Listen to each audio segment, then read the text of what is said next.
Please help me welcome our guest today to discuss Swift. Jorge Tapia is actually one of our students in mobile development.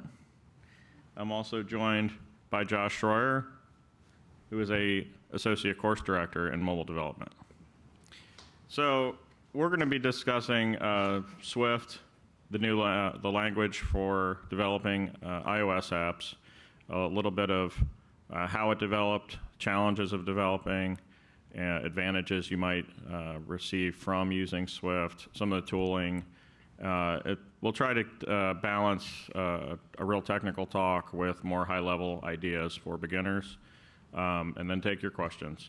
So to start with, last summer, Apple comes out with a new language for the first time in many years, and just sort of drops it on everyone. Hey, we developed a language. Here, use it. What were they trying to achieve, and did they hit the mark? Okay, I'll start off, I guess. I feel like Apple created Swift as a way to kind of take the place of Objective-C. Objective-C is a very old language. It's actually older than myself. They wanted a way to basically streamline the whole development process, make it a lot cleaner, more concise, but at the same time, they had security at the forefront of their mind, and just readability, things of that sort. And they wanted to incorporate contemporary features into their new language. So I think that was why they decided to do that, create their whole new language, kind of get those points there. Echoing on Josh's point of view, I think Apple created Swift as a way of getting more developers into their platform. Objective-C, as many of you know, is a very complicated language, especially the first version where you had to do certain things manually, such as memory management, for example. Swift is a really simple language in terms of syntax. It's really friendly for developers to pick up and start playing with it. So I think Apple's point, what Apple really wanted to do is lure more developers into the platform and get more apps developed for the iOS operating system. So from what we've seen so far, and Swift is obviously constantly being iterated, we'll touch on that, but so far, have they succeeded in what they set out to do? I mean, you're saying it was more of a attack to make an attractive, approachable language for developers. You're touching on more of the technical aspects of security. And for both of your points, do you think where they are right now is somewhere in that path towards that goal? Definitely. I feel like that they will apps will continue to get better, more quality, just from like the security aspects. If once you get used to the whole security bit, it's really easy to make your app very polished, I guess, is a good way to say it. You know, it's just really simple to check against the security type stuff. Yeah. I think Apple is on the way to be successful with Swift. As Josh said, Swift has pretty good features in terms of failure tolerance in the code, so developers don't actually have to check for certain conditions that could make the code crash or have a runtime errors while developing their code. Swift comes with a lot of new features, for example, optionals that makes getting and setting values for objects and properties very simple. So, for example, you don't have to check if an object is null or nil in the case of Apple languages. So it adds that layer of security for the application and for the coder itself. So yeah, I think Apple is on the right way of being really successful with this language. So let's talk a little bit about what we foresee as the long-term effects of this change.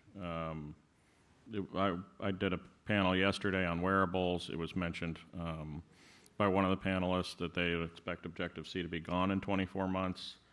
That may be a little aggressive. Well, we can debate that up here.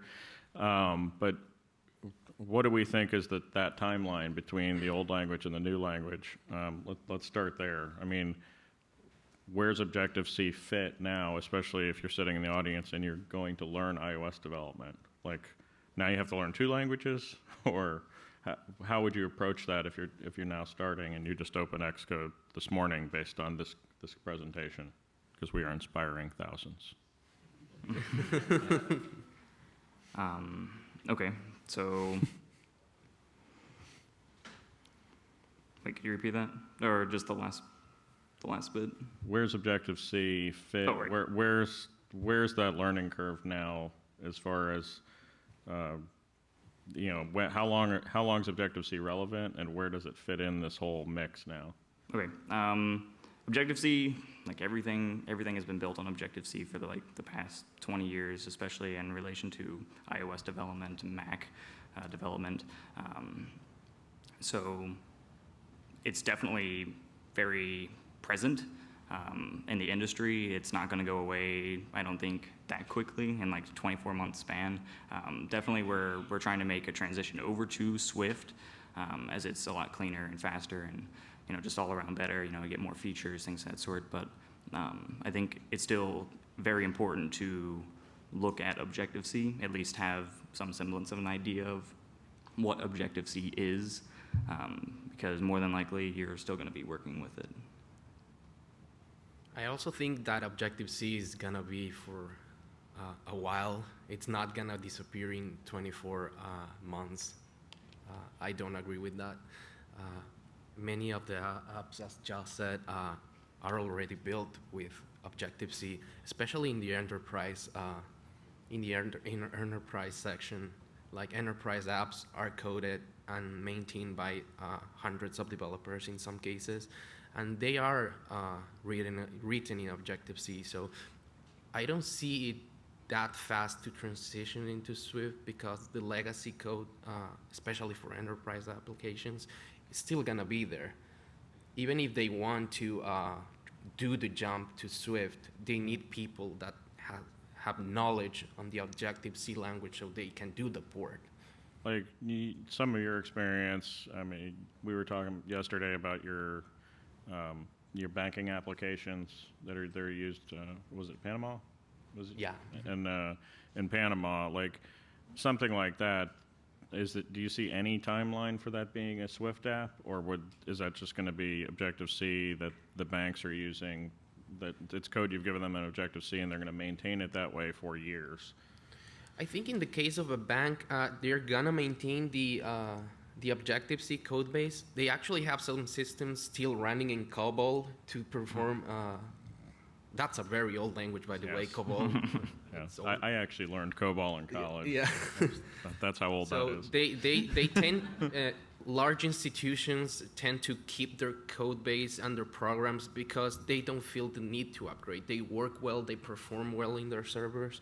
So when they started to get mobile applications, in this case for the Apple language, which is Objective-C, I don't think they are gonna be migrating like immediately. Not. Probably in a 5 to 10 year span. Probably yes. Okay, so let's go back to then how that looks for someone learning iOS. We've changed the curriculum, so we're teaching Swift. You get out in the industry, what level of Objective-C should you be familiar with? Or by learning the frameworks, by developing in Swift, will you have enough familiarity just to read Objective-C and understand what's going on? Or is it something you really should dive into on top of Swift? I think it's really important to dive into Objective-C on top of Swift. I mean, you may be the wrong guy to ask. You dive into kind of every topic, but for the average developer.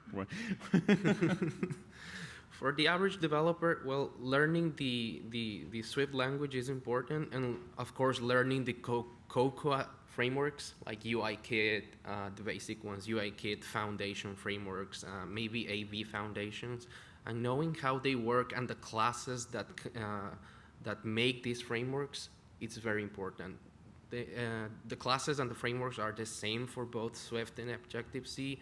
The syntax is different, of course, but I think that for a student, in this case, that's starting with iOS development, I think the student can actually do pretty well by just learning Swift firsthand, getting familiar with the frameworks, and if they got to see some Objective-C code, it's gonna be very familiar. I agree completely with Jorge, exactly.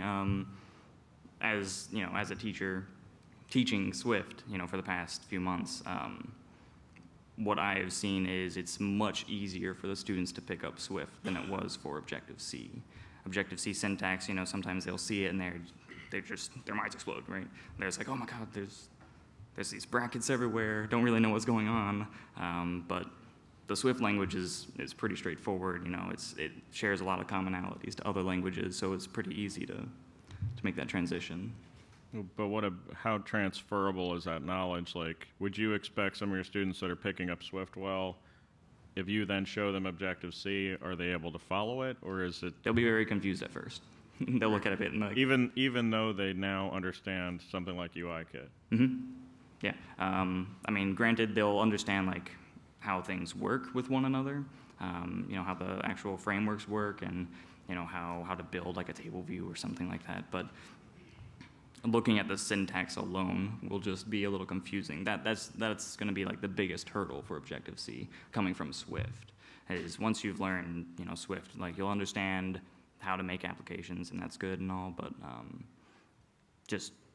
you just have to kind of get familiar with Objective-C syntax. That's the only thing I would say. Interesting. So then you mentioned teams, especially enterprise apps. You might be dealing with hundreds of developers. Let's talk a little bit about that. Going from Objective-C to Swift, do we see any potential long-term effects in terms of the size of teams or how teams collaborate or any of that side of it? Is this going to create more demand, less demand for iOS developers because they're more efficient? That sort of. Do we have any forecasts of that yet from what you've seen? I think that there will be more developers. It's a lot friendlier. It's a lot cleaner looking. Swift is compared to Objective-C. It's something that like you could come from another language that's object-oriented, for instance, and they share a lot of the same principles, the same syntax. So it's something that you could easily go from one language to another. And I think that will, in turn, like draw in more developers for it. It's not as confusing to look at. Well, but that's the supply side. So right. You're saying because Swift is more approachable, it will supply more developers to the market. But what about the demand side? If you're running a team of iOS developers, are you going to need the same amount of people or less people, or how's that look? Okay. Maybe the same amount of people would be fine, but I also think that it'll be a lot quicker to write applications in Swift instead of Objective-C for the most part. Everything is a lot more concise. So it's definitely like less man hours in my opinion. So less people might be an effect of that. Well, in my experience in the industry developing iOS apps, we are very few developers out there. Like for the Objective-C part, we're very few, and the market is demanding a lot of iOS developers for Objective-C. Sometimes when you're working in projects, you probably, in my case, working in like very big applications for clients, we were a team of 3, maybe 4 max, handling a very big application. So with Swift, I think the supply of new developers will actually make the teams grow. The language makes it easier and more efficient, as Josh said, to write applications quicker in a more safe way. So it's gonna grow industry-wise. The supply and the demand will be like balanced. You think maybe you were a team of 3 because they couldn't find 6 people? Yes, actually that was the case. We couldn't find more developers, and we needed more developers actually, but there were none.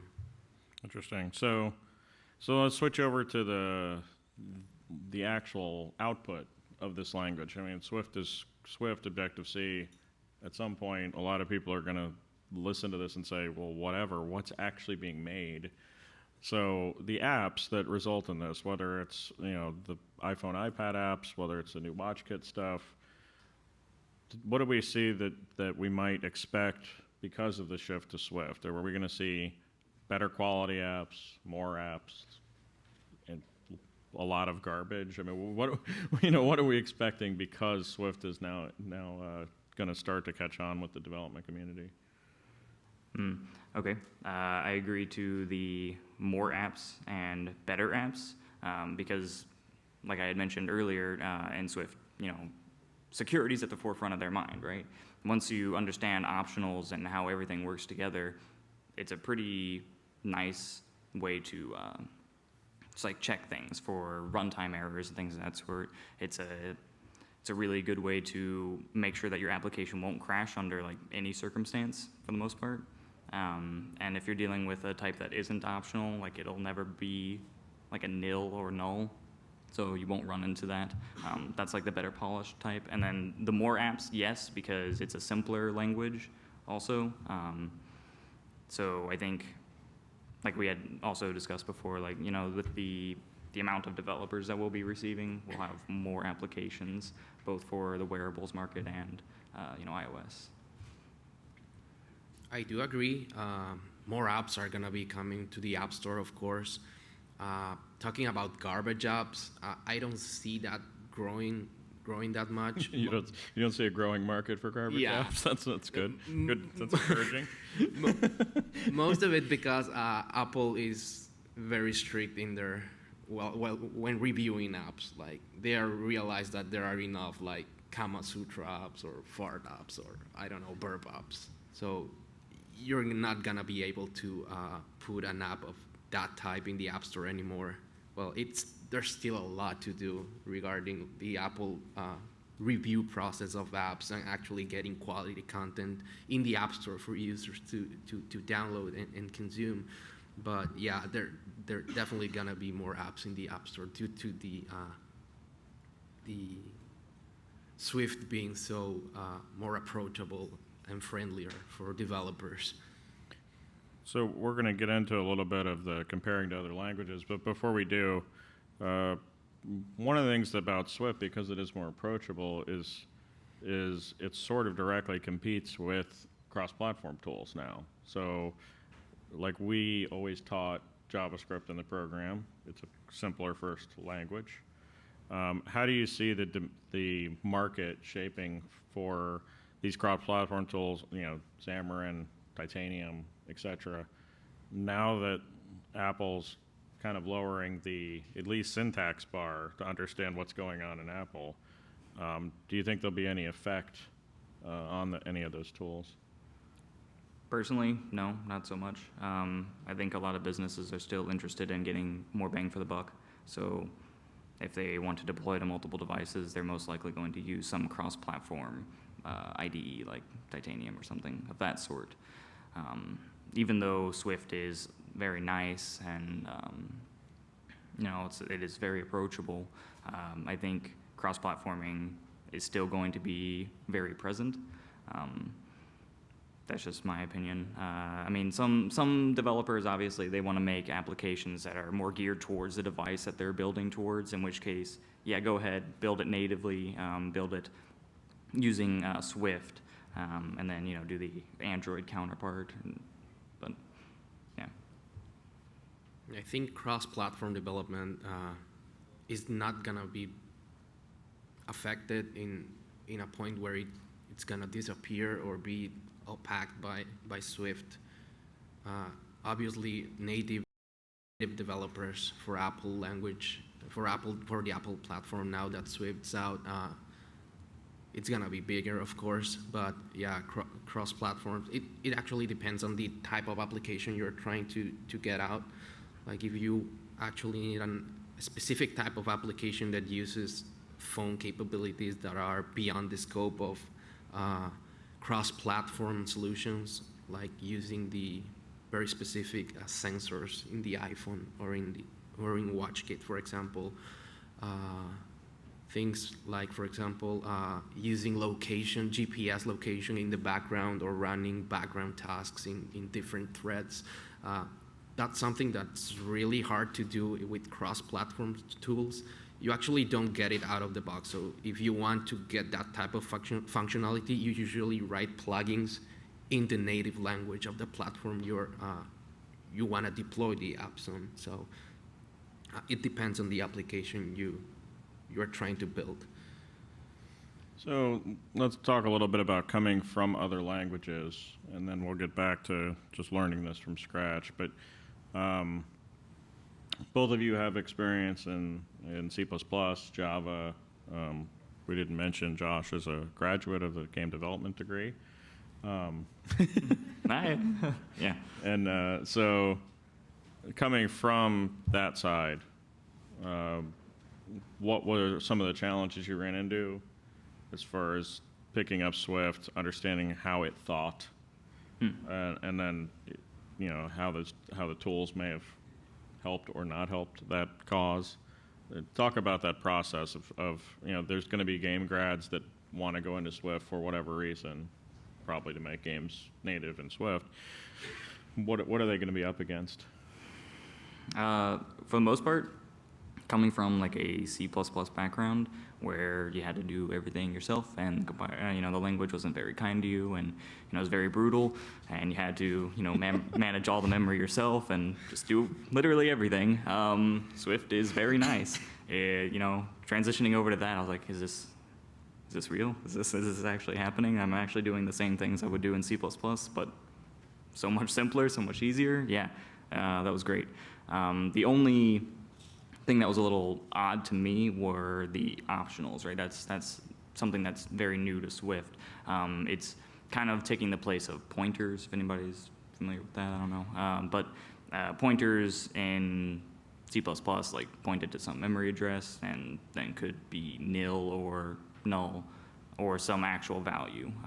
So that was Apple's take on that. They just kind of separated your basic types and optionals to be two different things.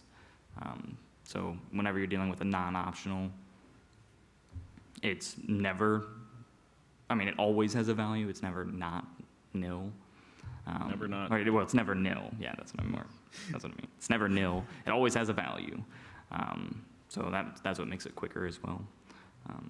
But yeah, coming from C++, it's kind of like a godsend. It's really beautiful, and I love it so much. How about coming from Java? Yeah, I started as a Java developer when I first got when I first started working in the industry. For me, the development tools were a complete difference. We started using the Eclipse IDE, then we jumped to NetBeans, then we ended up using IntelliJ IDEA, and the three of them are like three completely different worlds. The toolsets, the debuggers, the compilers are very different among each other. Coming to Swift and using Xcode, which is a very friendly tool to develop code, what's kind of weird in a certain way, because it was so much easier, as Josh said, that you can even imagine that you're doing what you're doing, like, for example, debugging threads, or making watch points in your variables, or trying to debug loops in the playground where you can actually type live code and it will execute and present you the results immediately. Like, it actually shows you the count a loop will run, or even present you with a graphic of the complexity of the algorithm you're trying to do, if it's O of it, or if it's logarithmical or exponential. So you actually gotta see how your code performs, and it's very good, like, to have those kind of tools available for you as a developer. So it wasn't so much a shift from the language, Java to Swift, it was more of a shift from the tool set. From the tool set, yeah. Yeah, so you skipped over tool set then, so let's go back to that. Visual Studio is the long-known gold standard for development environments. How where do you see Visual Studio versus Xcode right now? Okay, Visual Studio versus Xcode. Cool. Personally, well, I don't know. They each have their own pros and cons, obviously. When it comes to like GUI and like interface builder and things of that sort, Xcode is unparalleled. That's like, it's fantastic for that type of stuff. But Visual Studios is also phenomenal in debugging. Like you can, you know, do separate threads, and you can name the threads, and then whenever you get a crash, you know, it'll name that thread, like what was the very specific thread that crashed, and give you more information of that. Also in regards to, yep, actually, I lost what I was saying, but there you go. It happens. I mean, the light's good, right? Yeah. I think Visual Studio is a little bit better in the fact that you can get plugins and more features into the language using NuGet. You download NuGet packages, for example, like to do MVC or I don't know, to debug remotely a server, for example. And there are Xcode plugins out, but not as much as Visual Studio. Like Visual Studio has a very large repository of plugins and tools to enhance the IDE. Did you come back to another point? Oh, no, I agree 100% with what he was saying. Yeah, I forgot that Xcode. The plugins Yeah. are what we were going for? Okay, that's cool. Yeah. I just want to make sure we cover that. So that's coming from other languages. Let's go back to the idea of you're building a first app. Swift is a little more approachable. I mean, you teach this every day to effectively beginners, people who've just done JavaScript. So what's the right process? Like, a lot of people struggle with this. Like, do you go through 1,000 different tutorials on little pieces of Swift, and then eventually start to work on a project? Or is it better to have that first app in mind to say, I'm going to build Instagram for dogs? Okay. Don't take that. All right, well, in regards to that, I think a good starting point is actually the language itself. I mean, it's great to have an idea, sure, but you need to know how to build it. So I think where you should start is learning the language itself, learning the caveats, and these are the basic types. This is what an optional is, because you'll be using them extensively within the application lifecycle whenever you're developing for that. Yeah, from my point of view, I echo what Josh said. It's very important to know the language first, because in the case of Swift, it has very unique features like optionals, tuples. Yeah. And if you're familiar with C++ development, we have operator overloading in Swift as well. They are called operator functions, where you can actually define how the plus sign or the minus sign or the star sign actually behave in your application. So you can totally override the operator behavior, and that's something that you will be using a lot in Swift. For example, if you have two objects, if you create, for example, a vector object, and you add vector 1 plus vector 2, you have to overload the plus sign in order to actually compute the sum of a vector and stuff like that. Those are very specific for the language, and as Josh said, you have to know the in and outs of Swift before diving into actually code an application. So that's a cool example, but let's talk about that, because there's going to be a lot of people in the room that are beginners in the room, including online.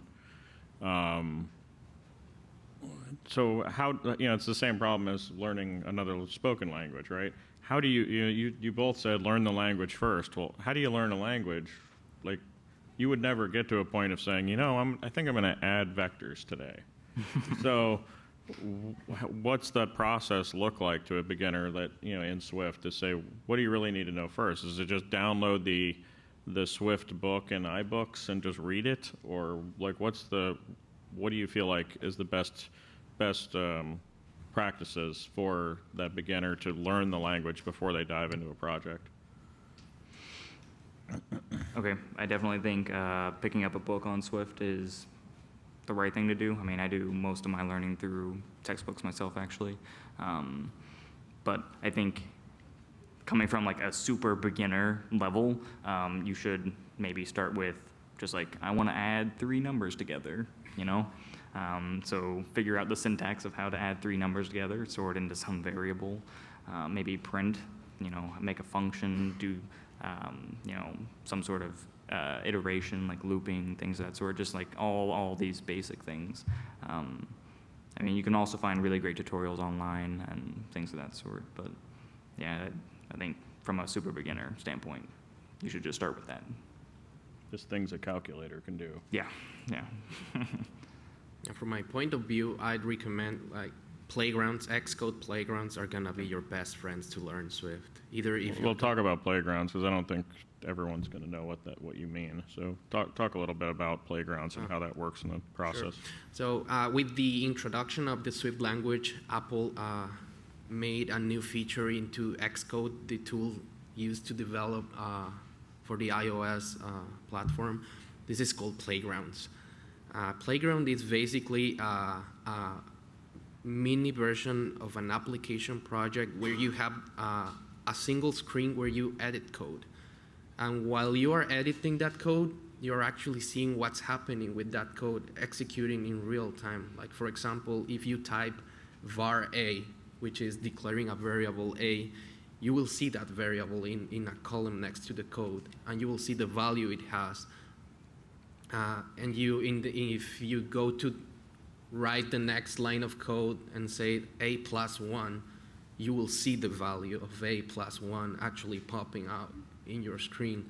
So if you're following a textbook or if you're following an online tutorial, the best tool I recommend using is actually doing the code exercises yourself, coding them yourself in the playground and actually watching it in action, seeing what your code is actually doing.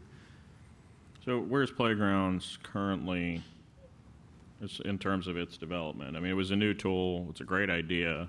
I mean, I would have loved when I was in college to have some way to see what was going on without compiling. But where is it? Can I make an interface? Can I make a table view? Or is it really just for this rudimentary x equals 1 thing? Okay, well, Playgrounds is definitely more of like a way to test things quickly, right? If you have like a big application and you want to just maybe test some piece of functionality out, Playgrounds is the way to go. You can actually do like sprites and animations and things of that sort in Playgrounds. You'll have to like open up a side panel where there's this like timeline essentially. And the timeline just basically, it shows you everything that has happened throughout the entire run or the life cycle of that Playground file. So you can actually download Apple's Playground file that they demonstrated whenever they, there's like a whole balloon type, circus type scene, and you can see how that whole thing works out, how they load the sprites, and they actually are running that in Playgrounds in the timeline. So yeah, you can test out a lot of things, but it's really good for just quick stuff for the most part, if you want to test something before you implement it into a project.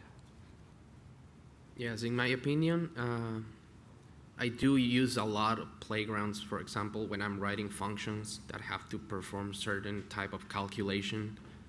I first run it on the Playground to make sure everything is running okay, there are no errors. You can actually build fully functional applications, including the UI in a Playground.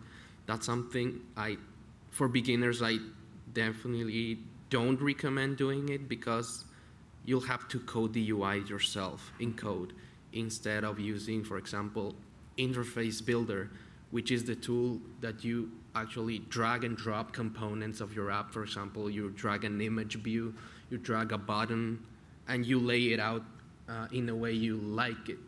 or with in the way that the design of the app is intended to be. But doing that in code from scratch, and you have to have experience doing that. So you can do it, but I don't recommend it as for beginners.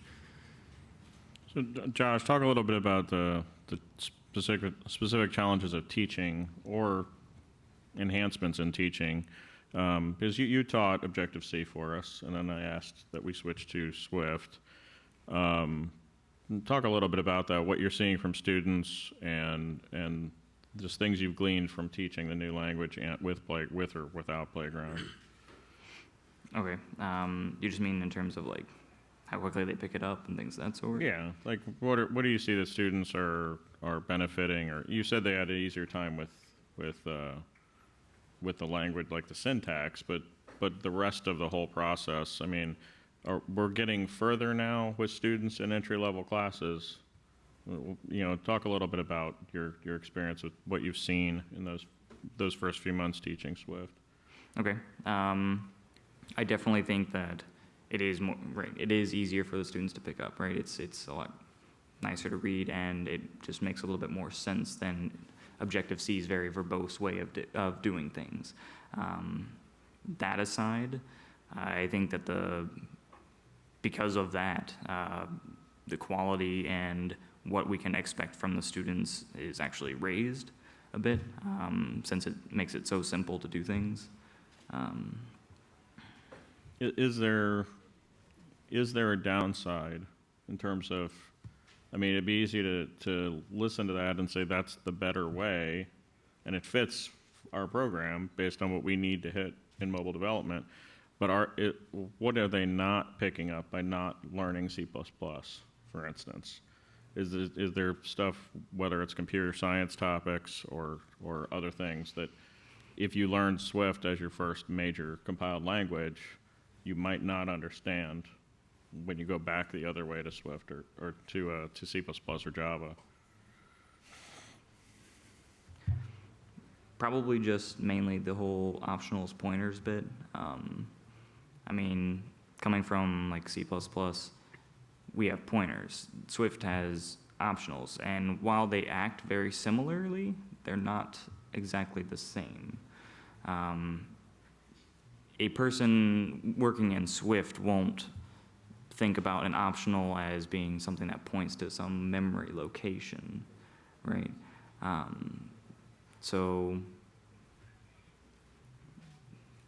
yeah, I mean, that's the biggest. Well, is it more topics that a student of Swift is not going to know, or is it more just that it's going to be called, something different? Like they go into Java, for instance. Is it more just a matter of translating what you know from Swift, or is it just that Swift just plain does not do certain things that other languages do? How do you see that? In my perspective, Swift does a lot, comparing it to Java, does a lot of stuff that Java has. Swift also has features that were introduced by Java, for example, generics and strong type programming. That's very important. Coming from C++, something that Swift developers might not know immediately is probably pointers and data structures. Like, for example, how do you keep track of a pointer when iterating an array or recursively going through a tree? That's something that a Swift developer that has not programmed in another language before is not gonna understand right away. I think it's important to know that kind of concepts that are computer science related, because, well, Swift does have data structures. It has the dictionary, it has the array, it can implement others coming from Objective-C as well. So that's something that is not gonna be transparent for a purely Swift developer at first. So let's talk a little bit about where Swift is now versus where it needs to go. What do you see for the next year? I mean, Apple's obviously legendary secrecy, right? But from what we see, what's coming in Swift as far as new features and what's it really need to kind of start to gain more acceptance with especially the more entrenched enterprise people that are used to these languages that had 20 years to grow up. So, okay. What do we need? Okay, well, I mean, I can discuss things like that we don't currently have in Xcode that would be like niceties, nice to haves for the future.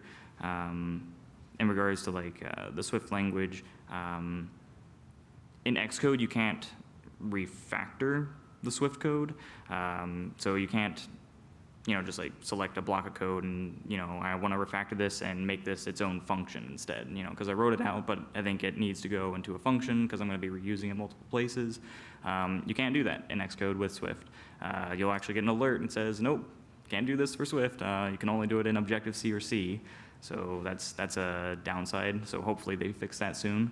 Another thing that I want to see personally is class variables. Class variables, you can't have class stored properties anyway. You can have them, you can kind of like cheat it with a computed property, but you can't have a stored property, which is what I want. You'd have to make a struct for that, which is a separate type altogether. But I would like it if they fixed those two things, or if they implemented those two things. And I know in the future they're also going to be adding like a new collection data type, the set, which is just like it's like an array for the most part, but just prevents repetition for the most part. Yeah. So. What about the general stability and bugginess of the language and Xcode with Swift? I mean, obviously it came out as a beta language. I mean, we all started to use it, but now we're in release. We're up to 1.2, right? 1.1 right now. Well, 1.1 officially, right? 1.2 is about. It's coming. Yeah, So, where is it right now with as far as stability and what are some examples of things that you might come across as you're learning it that you're like, am I doing something wrong or is Xcode wrong? Well, as like Jorge and I had discussed yesterday, actually something that's very frustrating is when you're coding in Swift, there are specific things that when you're coding, you're going to expect the compiler to just crash, which that happens very frequently, sadly. I know specifically, like if I were to create like a singleton type class, and I have to create my computer property and nest a struct within it because it's a whole thing. Whenever I write that out, I know that it's going to crash, and it always does. And it always just like flashes an alert, and it's like, oh, source kit crashed. And then all the syntax goes away, and I don't have code sense anymore, so it's really annoying. Sometimes I have to restart Xcode just to get that back. But yeah. So yeah, that'd be a bug. Yeah, it's a bug. That's a bug. That needs to be fixed. Yeah, in my experience is somewhat the same.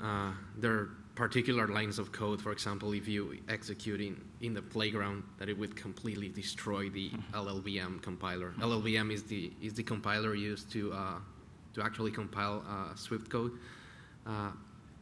It has its bugs. I've got like very weird errors from the compiler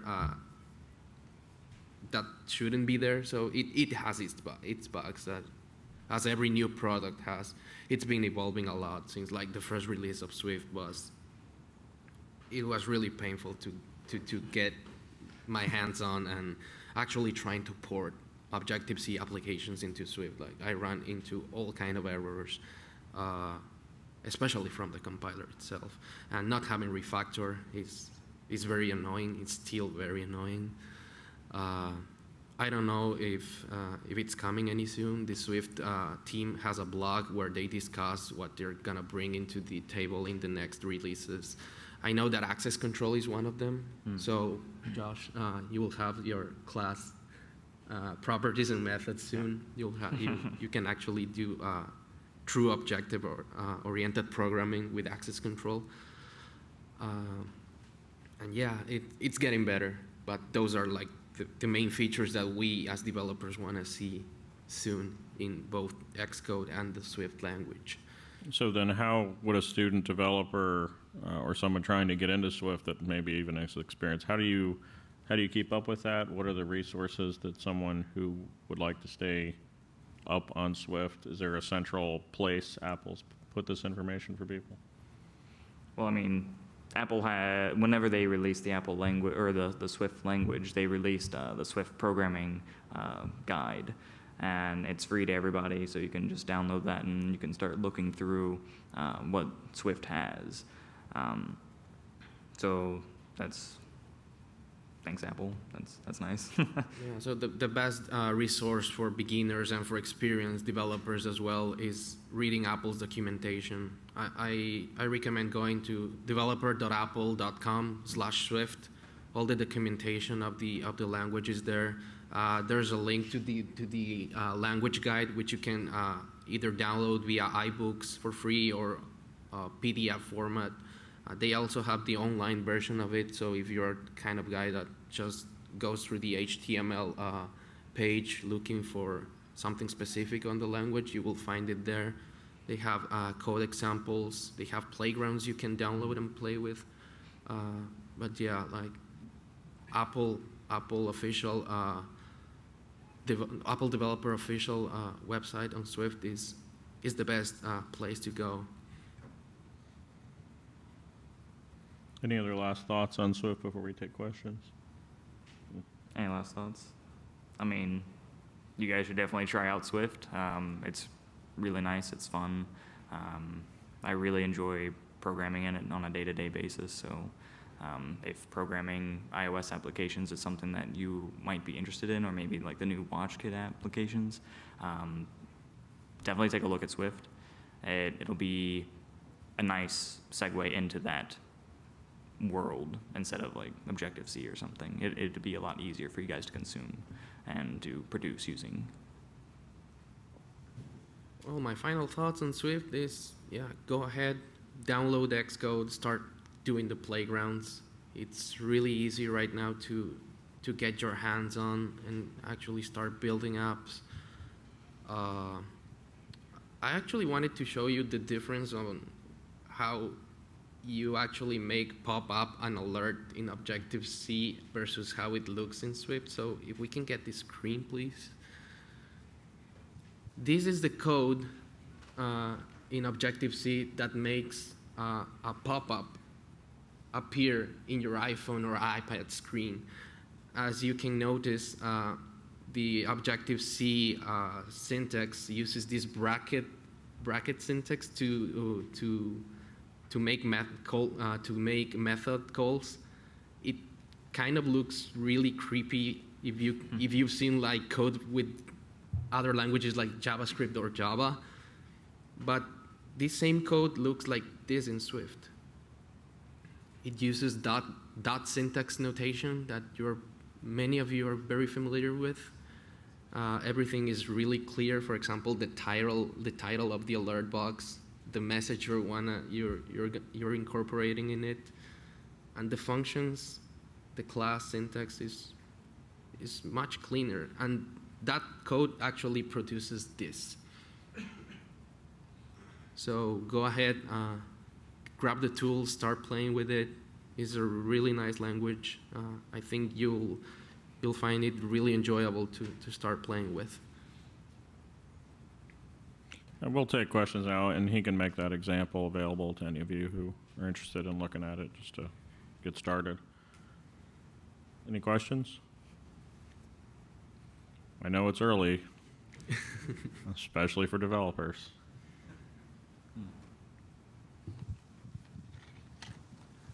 One of our online viewers has a question. Christopher would like to know, is there a specific tutorial site you would recommend for people that are starting to learn how to develop mobile platforms? Okay. Well, lynda.com to start with. They are a partner of Full Sails. But lynda.com's iOS training is actually very good. It's a guy named Simon. I don't remember his last name. Simon Aludis. Yeah, Yes. he's great. And he's British, so he sounds very authentic. Want him to narrate my life. But his tutorials are excellent. Any others that you might recommend? Code School. Code School is good, but like I tend to use Ray Wenderlich a lot, like almost exclusively. Aside from Linda, like after I've exhausted Linda's resources, I always take a look at Ray Wenderlich. RayWenderlich.com is really good information. Tons of tutorials How do you spell that? and books. It's Ray, and then his last name is Wenderlich, so it's Wenderlich. But it's fantastic. It's a fantastic website. Yeah, I usually go with Ray Wenderlich as well. It has tutorials on anything you can think about iOS, like very specific cases like consuming web services or making games. And he also has a series called iOS by Tutorials, which covers the language syntax first, and it progressively goes through the basic frameworks of iOS, UI kit, sprite kit, and that kind of stuff. If you're actually interested in doing game development for iOS, that's the place to go. Cool. Other questions? Oh. Yeah, I have a question. I was just gonna see if you guys could comment on like WatchKit and like what is it just an extension of Swift or is there like a whole new language for that?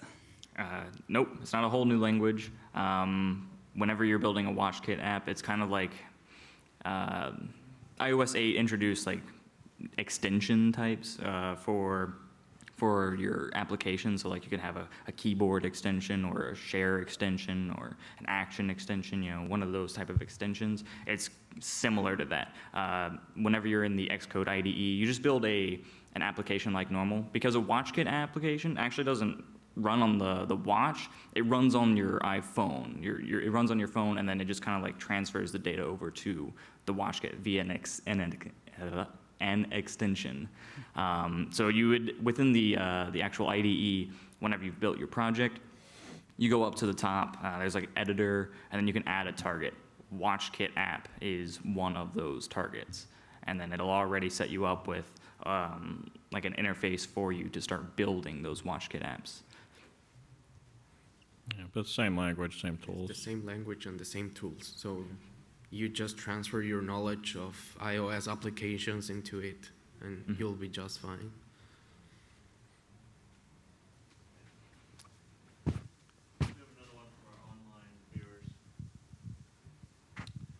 Liz online was wondering, where does the Swift, where does it fall in the curriculum here at Full Sail? In the mobile program? I don't know the exact By number? Yeah, but it's directly after the JavaScript block. I think it's, like 8 months. Once you finished your core. Yeah, there's Core 4, yeah. and then there's several courses in JavaScript Titanium, and then you go into Yep. and you'll see me. the course Yep. called Apple Programming Language Objective-C Yep. is the Swift class. Okay. That's Is this what yeah, Objective-C. the name will change eventually, but that's the Swift class. And then mobile development frameworks 1 and 2 are actually Swift courses. So the entire Apple block has been converted to Swift already. So it's month 8 on campus, correct? Month 8, okay. Yeah. Okay, and there one more. What is the major benefit of programming natively versus using something like PhoneGap? I'd be happy to take that one, but go ahead. Yeah, well, the main advantage of programming natively is that you actually have access to some device features that PhoneGap might not have plugins for. In the case of WatchKit, for example, you have new sensors, new pressure sensors, new heartbeat sensors that you can probably won't be able to work with if you're gonna build applications that need specific requirements and use specific device capabilities such as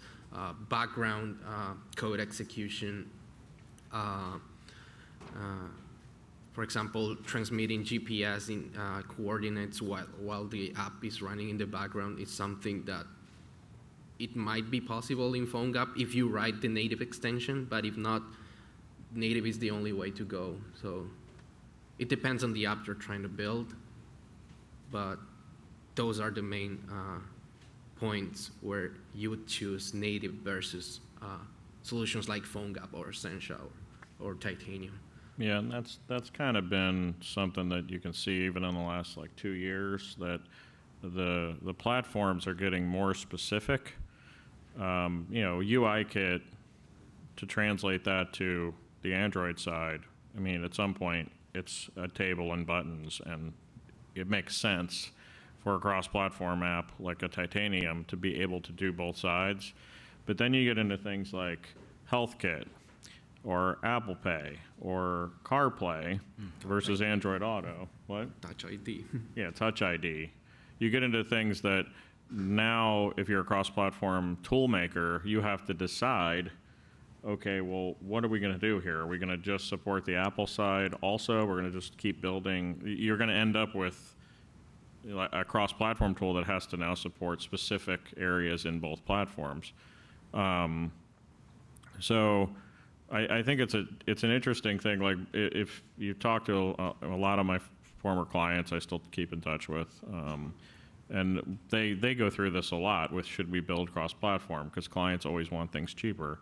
And I think what they generally land on is that up to a certain point of functionality, cross-platform is the cheaper, faster way to go. And then they hit some point in a project, whether it's a sensor requirement, whether it's working with some set of data that's problematic, something happens that they end up doing more work to make the cross-platform tool do what the native tools do anyway than they saved on going with cross-platform in the beginning. So I think there's definitely that diminishing returns. I think the cross-platform tool is still a great way to especially get something out there in the market quickly. It makes a lot of sense. Or if you know a specific scope, or if your cross-platform tool does just a lot of things that are hard to code natively. I mean, Unity's probably the best example of that. For 3D gaming, Josh could write it for you in Swift. It just may take him a while. So you may want to use something that's already built specifically for that, which is, that's where that comes in. So, other questions?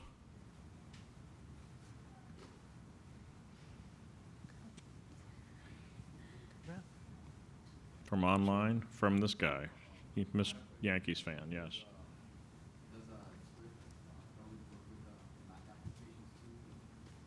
Yes. Yeah. Yeah. Does Swift code work with Mac applications? Yes, it will work to develop Mac applications if you support Mac OS version 10.10, which is Yosemite. For previous versions of Mac OS, you'll have to do it in Objective-C, but for the new ones, Swift is totally supported. Yeah, it's funny. We all said yes because none of us even think like someone would have an old computer. That's like, oh yeah, there are people with old computers. Yes, Yosemite and higher. Other questions?